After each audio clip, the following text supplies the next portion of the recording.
नमस्कार दोस्तों, target with PS Parihar channel में आपका स्वागत है। सुबह के इस वीडियो में ऐसी सूचनाएं होती हैं जो विभिन्न समाचार पत्रों पर छाई हुई होती हैं और विद्यार्थियों के लिए आवश्यक होती हैं। तो आइए शुरू करते हैं और देख लेते हैं कि आज के समाचार पत्रों में विद्यार्थी जीवन से संबंधित कौन-कौन सी सूचनाएं हैं। तो वीडियो को जल्दी से लाइक कर दें, शेयर कर दें। जिन छात्रों ने चैनल को अभी भी सब्सक्राइब न किया हो तो जल्दी से सब्सक्राइब कर लें ताकि आप लोगों को इसी प्रकार की ऑथेंटिक अपडेट से सबसे पहले मिलती रहें। बढ़ने से पहले एक सूचना है उन विद्यार्थियों के लिए जो विद्यार्थी यूपीपीसीएस की तैयारी कर रहे हैं या यूपीएससी की तैयारी कर रहे हैं। वे सभी अभ्यर्थी अगर दिल्ली की किसी भी प्रतिष्ठित कोचिंग का नोट्स घर बैठे मंगवाना चाहते हैं तो यहाँ पर एक संस्था है राज फोटो स्टेट, एक बुक शॉप है दिल्ली की। वहाँ से आप लोग घर बैठे ऑनलाइन बुक्स मंगवा सकते हैं। यहाँ पर स्क्रीन पे इनका नंबर लिखा हुआ है 9211705540। यहाँ से आप लोग कॉन्टेक्ट करके घर बैठे इस तरीके के जो नोट्स हैं वो मंगवा सकते हैं, जिससे आप लोग यहाँ पर देखें। जैसे ये तेजस सिविल का है, पीसीएस का पेपर 5, पेपर 6 मेंस का है, यानी कि यूपी स्पेशल का है। इसी तरीके से और भी टेस्ट सीरीज मंगवाना हो टेस्ट सीरीज मंगवा सकते हैं, या नोट्स मंगवाना हो किसी भी कोचिंग का तो आप लोग घर बैठे मंगवा सकते हैं। आपको कहीं भी जाने की जरूरत नहीं है। शुरू करते हैं और बात करते हैं सबसे पहले उत्तर प्रदेश लोक सेवा आयोग की। आज के समाचार पत्रों में उत्तर प्रदेश लोक सेवा आयोग से संबंधित काफी सारी सूचनाएं हैं। जैसे लिखा हुआ है, नए साल में पीसीएस के 1850 से अधिक पदों पर होगी भर्ती। तो इसमें नई भर्ती की बात नहीं हो रही है, पुरानी भर्तियों की बात हो रही है। और एक तो पुरानी भर्ती है पीसीएस 2024 जिसमें 947 पद थे, और एक जो भर्ती वर्तमान में है जिसका रिजल्ट आया है और जिसमें हंगामा मचा हुआ है 920 पद। और इसीलिए यहाँ पर लिखा हुआ 1850 पद लिखा। उत्तर प्रदेश लोक सेवा आयोग आगामी वर्ष में पीसीएस के अंतर्गत ही 1850 से अधिक पदों पर भर्ती करेगा। यह भर्ती पीसीएस 24 और पीसीएस 25 के अंतर्गत की जाएगी। आयोग ने सोमवार को पीसीएस 2025 प्रारंभिक परीक्षा का परिणाम घोषित किया था और इसके तहत 920 पदों पर भर्ती की जाएगी। हालांकि विज्ञापन के समय 200 पदों की घोषणा की गई थी। इसके अलावा पीसीएस 2024 के तहत भी 947 पदों पर भर्ती की घोषणा हुई थी। आयोग के अफसरों के अनुसार पीसीएस 2024 की उत्तर पुस्तिकाओं का मूल्यांकन कार्य लगभग पूरा हो चुका है और अब स्क्रूटनी जारी है। फरवरी या मार्च के महीने तक मुख्य परीक्षा का परिणाम 2024 का घोषित कर दिया जाएगा। आयोग के अफसरों के अनुसार इसके बाद साक्षात्कार करा करके मई तक अंतिम परिणाम घोषित हो जाएगा। इसी तरह पीसीएस 2025 की भर्ती प्रक्रिया भी 2026 में पूरी कर लेने की तैयारी है। यदि ऐसा होता है तो आयोग एक वर्ष में पीसीएस की 2 भर्तियों की प्रक्रिया पूरी करने के साथ ही 1867 अफसरों की नियुक्ति कर देगा। वहीं पर कल उत्तर प्रदेश लोक सेवा आयोग, कल मैंने इसको लेकर के लाइव भी चलाया था। कल उत्तर प्रदेश लोक सेवा आयोग कुछ छात्र पहुंचे भी थे, आपने देखा होगा, पंकज पांडे, आशुतोष पांडे, बहुत सारे लोग। और उत्तर प्रदेश लोक सेवा आयोग के अधिकारियों से वार्ता भी हुई थी। विद्यार्थियों ने बहुत सारे आरोप लगाए थे कि आप कट ऑफ जारी क्यों नहीं करते हैं, आप मार्कशीट जारी क्यों नहीं करते हैं, आप इतनी ज्यादा विवादित क्वेश्चन क्यों रखते हैं, आप ये क्यों नहीं बताते हैं कि कौन से क्वेश्चन आपने डिलीट किए, कि क्वेश्चंस के आंसर्स में बदलाव किया, ये आप लोग क्यों नहीं बताते हैं। कल काफी तीखी बहस हुई और अधिकारियों ने ज्ञापन ले लिया और छात्रों ने चेतावनी दी है कि 1 हफ्ते का हम अल्टीमेटम दे रहे हैं। अगर आपने किसी भी हमारी मांग पर अगर डिसीजन नहीं लिया तो फिर हम आकर के यहाँ पर धरना प्रदर्शन और आंदोलन, आगे की जो प्रक्रिया है संवैधानिक तरीके से वो करेंगे। यहाँ पर और एक और बात की, विद्यार्थी इस बार कम क्वालिफाई हुए, जैसे कि ये चर्चाएं थी बीच में सोशल मीडिया में, तो बहुत मैंने कई ग्रुप में देखा कि लिखा हुआ था 18 गुना को क्वालिफाई कराया जाएगा, लेकिन ऐसा नहीं हुआ। लोक सेवा आयोग 15 गुना कहता है, वो भी नहीं हुआ और केवल लगभग 10 गुना या 11 गुना के आसपास विद्यार्थी क्वालिफाई हुए। और ये भी कट ऑफ एक हाई जाने का एक कारण था। ऐसा क्यों किया आयोग ने, ये आयोग नहीं बता पा रहा। हालांकि कल अधिकारियों ने बताया था कि इसमें कुछ ऐसे विद्यार्थी थे जो मिनिमम क्वालिफाई नंबर होते हैं, यानी कि जनरल के लिए 40% और एससी के लिए 35%, उसको क्वालिफाई नहीं कर पाए हैं। और ऐसा कुछ खास पदों में हुआ है, जो स्पेशल पद थे उसमें ऐसा हुआ है, लेकिन मुझे ऐसा लगता नहीं है जिस प्रकार की कट ऑफ हाई गई है कि ये चीजें नहीं होंगी। लिखा है, उत्तर प्रदेश लोक सेवा आयोग की ओर से सोमवार को घोषित पीसीएस प्रारंभिक परीक्षा 2025 के परिणाम पर भी प्रतियोगियों ने आपत्ति जताई है। प्रतियोगियों ने मानक से कम अभ्यर्थियों को मुख्य परीक्षा के लिए क्वालिफाई। अच्छा, आप लोग वीडियो को लाइक नहीं करते, मेरा मुंह दर्द करने लगता है कह के।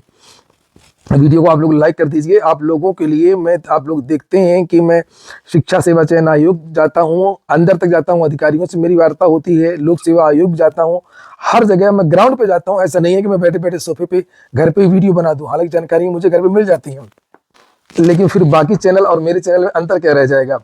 और क्योंकि वहां पर जाने से मेन चीज है कि विद्यार्थियों से मिल करके उनकी वास्तविक पीड़ा को समझना, लेकिन फिर भी आप लोग शेयर नहीं करते, ना वीडियो को लाइक करते हैं। कौन बताइए, अगर मैं आयोग नहीं जाता तो किसी ने लाइव चलाया था पूरे प्रयागराज, पूरे उत्तर प्रदेश में किसी ने भी लाइव चलाया पूरे प्रयागराज में? नहीं चलाया था। तब भी आप, एक चैनल है आप लोगों का, आप लोग उसको भी आप लोग शेयर नहीं करते हैं। मतलब सोचने वाली बात है। लाइव चलाते हैं, अगर आप उसको शेयर करते तो विद्यार्थी और जागरूक होते। 10-12 लड़के वहां पर गए थे, केवल आप लोगों की वजह से ही लड़के नहीं जाते हैं। और कैसा धरना कब होगा? जब आप शेयर नहीं कर सकते, वीडियो को लाइक नहीं कर सकते, आयोग में पहुंच नहीं सकते, तो घंटा होगा धरना प्रदर्शन? कुछ नहीं होगा। सच्चाई यही है। इतनी बार कैंडल मार्च हुई, इतनी बार सारी चीजें हुई, कोई विद्यार्थी निकलने को तैयार ही नहीं है, कुछ करने को तैयार ही नहीं है। चलिए यहाँ पर ये देखिए लिखा है कि प्रतियोगियों ने मानक से कम अभ्यर्थियों को मुख्य परीक्षा के लिए क्वालिफाई कराने का आरोप लगाया था। प्रतियोगी प्रशांत पांडे आदि का कहना है कि आयोग के अध्यक्ष ने घोषणा की थी कि प्रारंभिक परीक्षा में पद के सापेक्ष 13 गुना की बजाय 15 गुना सफल घोषित किए जाएंगे।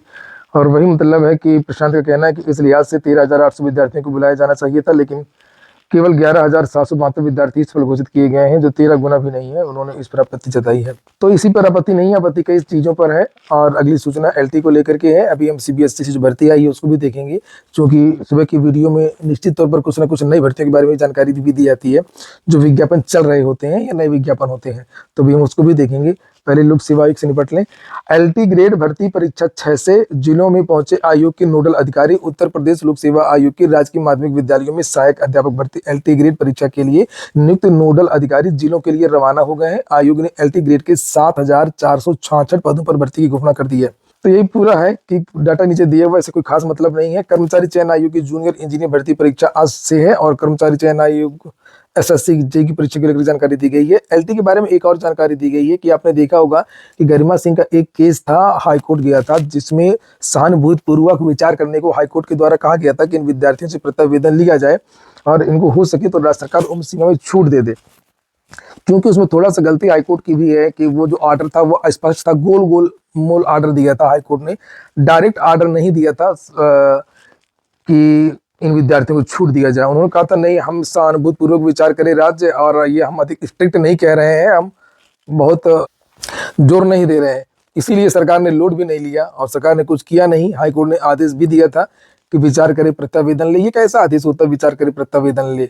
सीधे सीधे बोलना चाहिए था कि इनसे आवेदन लिया जाए 4 हफ्ते के अंदर, या तो बाहर कर देना चाहिए था कि चलो जाओ यहाँ से, ये सब सरकार का काम है, कोर्ट का काम नहीं है, नीतिगत मामला है। तो देखिए यहाँ पर लिखा हुआ है कि टीजीटी भर्ती में आयु छूट से जुड़े आदेश का पालन न होने पर अवमानना याचिका। इलाहाबाद उच्च न्यायालय ने प्रशिक्षित स्नातक टीजीटी, उन्होंने गलत लिखा टीजीटी। ये देखिए यही होता है ना कि टीजीटी, हालांकि ऐसा नहीं है कहीं एलटी ग्रेड लिखा नहीं है उसमें भी, लेकिन ये एलटी जो लोक सेवा आयोग की भर्ती है उसकी बात हो रही है, इसमें कहीं पर ऐसा लिखा नहीं है। तो इसमें टीजीटी लिखा, लड़के कंफ्यूज हो जाएंगे जिनको ज्यादा जानकारी नहीं होगी। तो यही काम है मेरा बताना। और ये टीजीटी की जो बातचीत की जा रही है यहाँ पर, ये एलटी ग्रेड शिक्षक भर्ती का जो विज्ञापन लोक सेवा आयोग से जारी हुआ है उसकी बात हो रही है। हालांकि ये भी टीजीटी ही है, नोटिफिकेशन में यही लिखा हुआ है। इलाहाबाद उच्च न्यायालय ने प्रशिक्षित स्नातक शिक्षक टीजीटी भर्ती परीक्षा में आयु छूट को लेकर के पारित पूर्व आदेश का अनुपालन नहीं होने पर दाखिल अवमानना याचिका पर अगली सुनवाई 5 दिसंबर 2025 को निर्धारित की है। यह आदेश न्यायमूर्ति दिनेश पाठक ने दिया है। अवमानना याचिका गरिमा सिंह और 38 अन्य की ओर से दायर की गई है। इसमें आरोप लगाया गया है कि आयु में छूट से संबंधित उनके प्रतिनिधित्व पर अब तक कोई निर्णय नहीं लिया गया। याचिका का कहना है कि 10 नवंबर 2025 उनकी रिट याचिका में दिए गए आदेश की सरकार को पूरी जानकारी थी। इसके बावजूद परीक्षा शुरू होने से मात्र कुछ दिन पहले तक मुद्दे का निस्तारण नहीं किया गया। टीजीटी शिक्षक भर्ती परीक्षा 6 दिसंबर 2025 से प्रस्तावित है। सरकार की ओर से उपस्थित अतिरिक्त मुख्य स्थायी अधिवक्ता राजेश कुमार ओझा ने अदालत से 2 दिन का समय मांगा है ताकि वह अधिकारियों से निर्देश प्राप्त करके अवगत कराएं, और इस पर एकल पीठ ने निर्देश दिया है कि विपक्षी 5 दिसंबर को अदालत के समक्ष स्पष्ट, बताइए 5 दिसंबर को आएंगे, बताएंगे। मान लो अगर निर्णय हो भी जाता है तो कैसे विद्यार्थी सीतापुर जाएंगे परीक्षा देने, ये बरेली जा पाएंगे? 6 तारीख को परीक्षा है। तो ये सब हमेशा पहले भी हुआ लोक सेवा आयोग की तरफ से। अदालत ने यह भी कहा कि मामले को 5 दिसंबर 2025 को दोपहर 12 बजे के बाद मतलब सूचीबद्ध किया गया है और निर्देश दिया गया कि मानना की प्रति तुरंत स्थायी अधिवक्ता को उपलब्ध कराया जाए। उत्तर प्रदेश लोक सेवा आयोग से एक नई वैकेंसी भी आई है। इंजीनियरिंग की बीटेक वाले विद्यार्थियों के लिए वैकेंसी है, और अध्यापन सेवा यानी पॉलिटेक्निक प्रवक्ता 513 पदों पर भर्ती है। इसके लिए आवेदन शुरू हो चुके हैं, और यहाँ पर लिखा हुआ है कौन कौन से विभाग के कितने कितने पद हैं। अगली सूचना सीबीएसई की एक वैकेंसी को लेकर के है। आज के समाचार पत्रों में ये नोटिस छपी हुई है तो केंद्रीय माध्यमिक शिक्षा बोर्ड की, और इसमें विभिन्न प्रकार के पद दिए गए हैं। पद कोड यहाँ पर ये आप देख सकते हैं।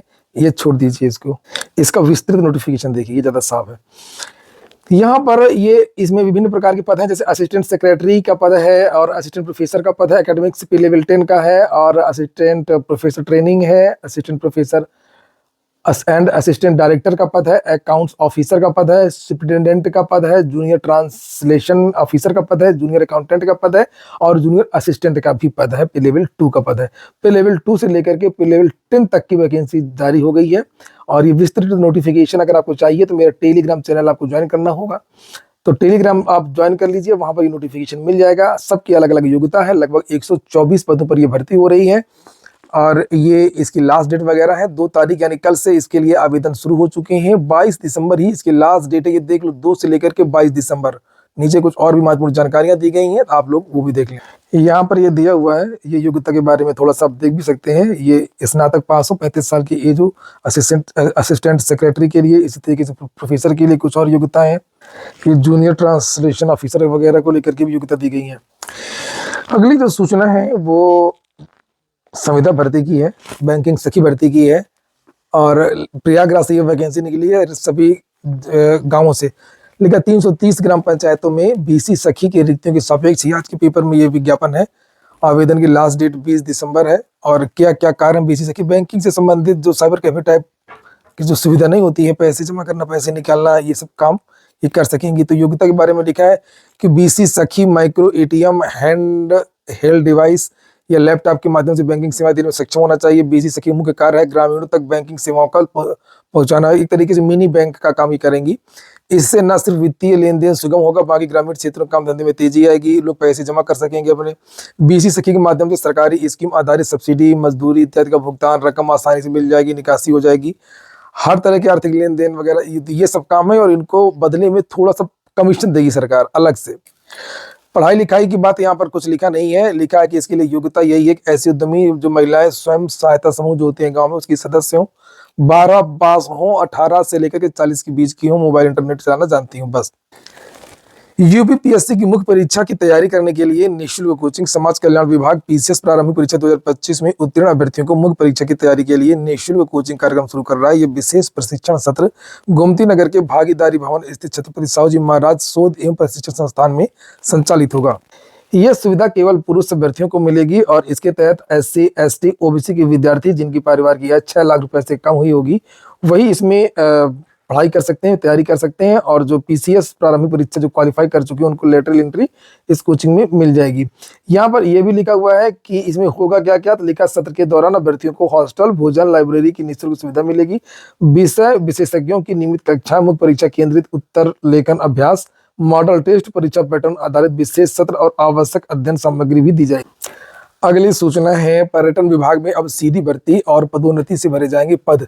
बहुत सारे विभागों के बारे में जब भी कैबिनेट बैठती है तो इस तरीके की सूचनाएं आती हैं, लेकिन आजकल पेट की वजह से सारी भर्तियां रुकी हुई हैं। पेट के रिजल्ट में देरी हो रही है, लेकिन अब जानकारी मिली है कि पेट के रिजल्ट बनकर के तैयार है। किसी भी दिन पीईटी का जो रिजल्ट है वो यूपीट्रिपल जारी कर देगा। कल पूरे दिन अफवाह उड़ती रही पेट के रिजल्ट को लेकर के, और बहुत सारे विद्यार्थी मुझसे कमेंट में पूछ रहे थे कि सर पेट का रिजल्ट आज आ रहा है क्या। चूंकि कल नहीं आना था इसलिए मैंने कल कोई जानकारी नहीं दी थी, लेकिन अब मुझे जानकारी ये मिली है कि रिजल्ट आप लोगों का बनकर के तैयार है और उसके बाद से बहुत सारी भर्तियां आप लोगों को देखने को मिलेंगी।